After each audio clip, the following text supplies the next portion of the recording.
जय हिंद दोस्तों और मेरे प्यारे बच्चों। आज हम क्लास 11th आरोह भाग 1 के काव्य खंड से गज़लों के महानायक दुष्यंत कुमार द्वारा लिखित एक गज़ल पढ़ेंगे जिसका शीर्षक है साए में धूप। तो गज़ल जो है दुष्यंत कुमार जो है हिंदी गज़ल के महानायक कहे जाते हैं। इस गज़ल में कवि ने समाज की दुरावस्था पर प्रकाश डाला है। कवि देश व समाज की दुरावस्था को देखकर चिंतित हैं, क्योंकि जिन लोगों पर जन कल्याण का दायित्व है वही लोग भ्रष्टाचार में लिप्त हैं। राजनीतिक व्यवस्था के कुशासन के कारण जन सामान्य को कष्ट तो पहुंचता ही है। कवि ने उन लोगों पर भी कटाक्ष किया है जो संघर्ष करने से पहले ही अपनी हार स्वीकार कर लेते हैं। इसलिए कवि को लगता है कि जनता में जागृति लाने हेतु इस तरह की रचनाएं लिखना आवश्यक है। तो हम गज़ल को पढ़ने से पहले, उसकी संपूर्ण व्याख्या करने से पहले क्या करेंगे? पहले हम कवि का जीवन परिचय पढ़ेंगे। तो मैं डॉक्टर दीप्ति पांडे आपके लिए इस पाठ की संपूर्ण सरल व्याख्या लेकर आपके सामने प्रस्तुत हूँ। तो आइए देखते हैं कवि गज़लों के महानायक दुष्यंत कुमार जी का जीवन परिचय। मेरे सीने में नहीं तो तेरे सीने में सही, हो कहीं भी आग लेकिन आग जलनी चाहिए। ये पूरा शेर कुछ इस तरह से है कि हो गई है पीर पर्वत सी पिघलनी चाहिए, इस हिमालय से कोई गंगा निकलनी चाहिए। मेरे सीने में नहीं तो तेरे सीने में सही, हो कहीं भी आग लेकिन आग जलनी चाहिए। ये पंक्तियों के रचयिता दुष्यंत कुमार जी का जन्म सन 1933 राजपुर नवादा गांव उत्तर प्रदेश में हुआ था। इनकी प्रमुख रचनाएं हैं सूर्य का स्वागत, आवाज़ों के घेरे, साए में धूप, जलते हुए वन का वसंत। ये उनके काव्य संग्रह है। एक कंठ विस्पाई ये गीति नाट्य है। छोटे छोटे सवाल, आंगन में एक वृक्ष और दोहरी जिंदगी ये उनके द्वारा लिखित उपन्यास हैं। मतलब उन्होंने हर विधा में अपनी कलम चलाई है। मृत्यु सन 1975 में ही इनका देहावसान हो गया। काफ़ी कम आयु में ही ये चल बसे थे, लेकिन जितनी भी आयु थी उन्होंने देश को बहुत कुछ दिया। तो आइए देखते हैं आगे। दुष्यंत कुमार जी का साहित्यिक जीवन इलाहाबाद में आरंभ हुआ। वहाँ की साहित्यिक संस्था परिमल की गोष्ठियों में वे हमेशा सक्रिय रूप से भाग लेते रहे और नए पत्ते जैसे महत्वपूर्ण पत्र के साथ भी जुड़े रहे, समाचार पत्र के साथ। आजीविका के लिए आकाशवाणी और बाद में मध्य प्रदेश के राजभाषा विभाग में भी काम किया। अल्पायु में ही उनका देहावसान हो गया, किंतु इस छोटे जीवन की साहित्यिक उपलब्धियां कुछ छोटी नहीं हैं। गज़ल की विधा को हिंदी में प्रतिष्ठित करने का श्रेय अकेले दुष्यंत को ही जाता है, क्योंकि देखो आप अक्सर गज़ल जो है वो उर्दू में लिखी जाती हैं, उसमें उर्दू शब्दों का समावेश अधिकतम होता है, लेकिन दुष्यंत कुमार ने गज़लों को हिंदी में लाकर, मतलब हिंदी में गज़लें लिखकर गज़ल की विधा को हिंदी में प्रतिष्ठित करने का पूरा श्रेय दुष्यंत को ही जाता है। उनके कई शेर साहित्यिक एवं राजनीतिक जमावड़ों में लोकोक्तियों की तरह दोहराए जाते हैं। मतलब लोगों को जुबानी याद रहते हैं और कहीं भी वो उस शेर को जहाँ वो फिट होता है लोग फटाक से उसको बोल देते हैं। मतलब इतने ज़्यादा, मतलब कहना चाहिए इतने ज़्यादा उनके शेर जो है वो प्रसिद्ध हैं, फेमस हैं। साहित्यिक गुणवत्ता से समझौता ना करते हुए भी दुष्यंत ने लोकप्रियता के नए प्रतिमान कायम किए हैं। एक कंठ विस्पाई शीर्षक जो गीति नाट्य है, हिंदी साहित्य की एक महत्वपूर्ण और बहुप्रशंसित कृति है। कृति मतलब रचना। यहाँ दुष्यंत की जो गज़ल दी गई है वह उनके गज़ल संग्रह साए में धूप से ली गई है। उसमें बहुत सारी गज़लें हैं, संकलित हैं, उनमें से एक गज़ल ली गई है यहाँ पर, साए में धूप। गज़लों में शीर्षक देने का कोई चलन नहीं होता है, इसीलिए यहाँ कोई शीर्षक नहीं दिया जा रहा है, साए में धूप ही लिखा हुआ है, क्योंकि गज़लों के कोई शीर्षक नहीं होते हैं। बच्चों देखो, गज़ल एक ऐसी विधा है जिसमें सभी शेर अपने आप में मुकम्मल होते हैं और स्वतंत्र होते हैं। मतलब ये कविता की तरह पूरा एक सा नहीं होता है, हर शेर अपने आप में नया अर्थ लिए होता है और स्वतंत्र होता है, अपना पूरा अर्थ प्रकट करने में सक्षम होता है, तो आप एक शेर भी कहीं आप कहेंगे तो आप अपनी पूरी बात कह डालेंगे। कविता की तरह उसको पूरा गज़ल कहने की ज़रूरत नहीं पड़ती है। ओके, तो उन्हें मतलब गज़लों के शेरों को किसी क्रम व्यवस्था के तहत पढ़े जाने की दरकार नहीं होती है कि पूरा गज़ल पढ़ेंगे तभी अर्थ क्लियर होगा।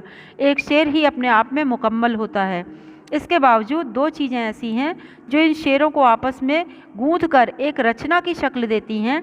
एक तो उनका अपने स्तर पर तुक का निर्वाह, तुक यानी जैसे अंत होता है ना, जैसे मैंने अभी एक शेर कहा था कि हो गई है पीर पर्वत सी पिघलनी चाहिए, इस हिमालय से कोई गंगा निकलनी चाहिए।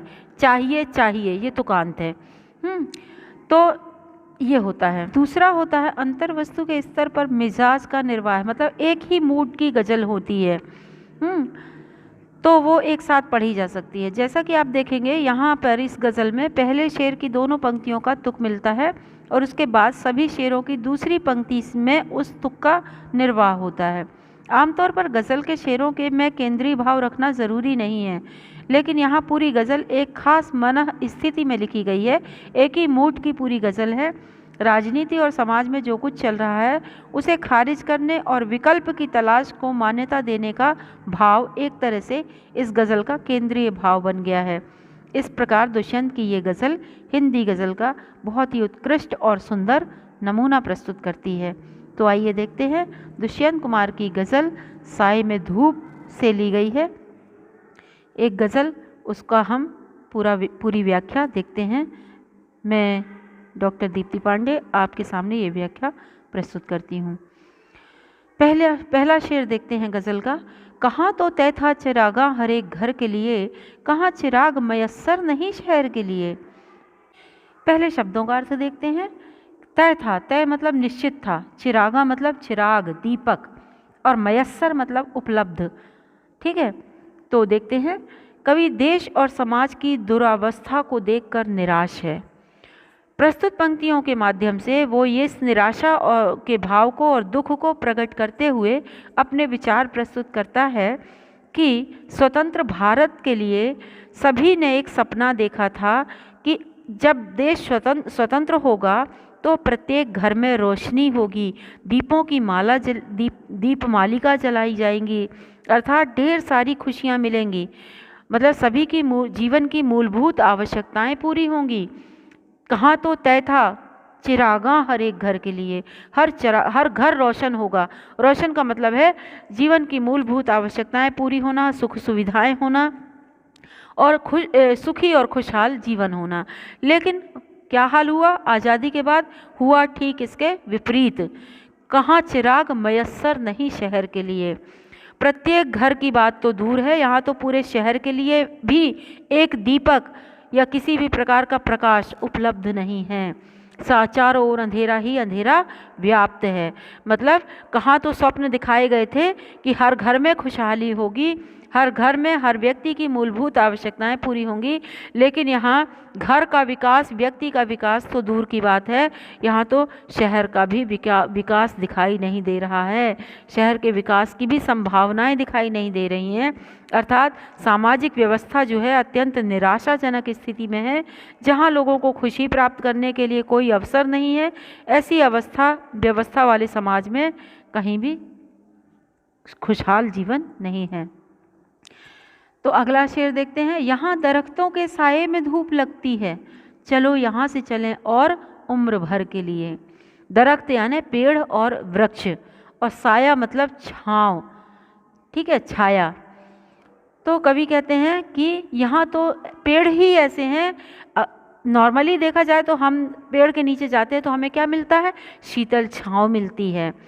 तो कवि कहते हैं कि यहाँ के तो पेड़ ही ऐसे हैं, यानी कि हमारे बड़े बड़े जो राजनेता वगैरह हैं, दरख्त जिनकी छाया में छाँव मिलने की बजाय धूप मिल रही है।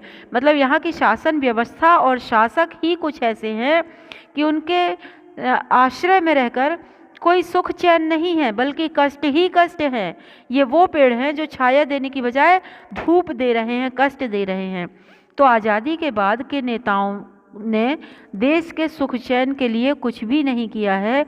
अब तो ये मन करता है कि चलो यहाँ से चलें और उम्र भर के लिए, मतलब कि यहाँ से हम कहीं और हमेशा के लिए चले जाएं। अब तो ये मन कर रहा है, क्योंकि यहाँ के शासन और शासक और शासन व्यवस्था के आश्रय में रहकर कष्ट ही कष्ट मिल रहे हैं। उम्मीद है आपको दोनों शेर समझ में आ गए होंगे। हम तीसरा शेर देखते हैं। ना हो कमीज़ तो पाँवों से पेट ढक लेंगे, ये लोग कितने मुनासिब हैं इस सफ़र के लिए। अब देखिए, यहाँ पर कवि ने उन लोगों पर कटाक्ष किया है, व्यंग किया है, जो लोग संघर्ष करने से पहले ही अपनी हार स्वीकार कर लेते हैं। और कवि को लगता है कि जनता में जागृत लाने के लिए इस तरह के शेर लिखना बहुत ज़रूरी है। इसलिए वो कहते हैं कि मुनासिब मतलब, देखो मुनासिब मतलब योग्य, सही। अनुकूल मतलब मुनासिब मतलब अनुकूल, योग्य, सही। ख्वाब मतलब सपना। हसीन यानी अत्यंत सुंदर। नज़ारा मतलब दृश्य। तो कवि यहाँ समाज में मौजूद व्यवस्थाओं को समाप्त करने और नए विकल्प की तलाश करने को मान्यता दे रहा है। कि कवि कहते हैं, भारत के लोग कभी अपने अभावों का रोना नहीं रोते हैं। ये लोग ऐसे हैं कि इन्हें पहनने के लिए अगर कमीज़ ना मिले तो वे अपने अधिकारों के लिए कभी संघर्ष नहीं करेंगे, बल्कि अपने पाँवों को सिकोड़कर अपना पेट ढकने की कोशिश करते हैं।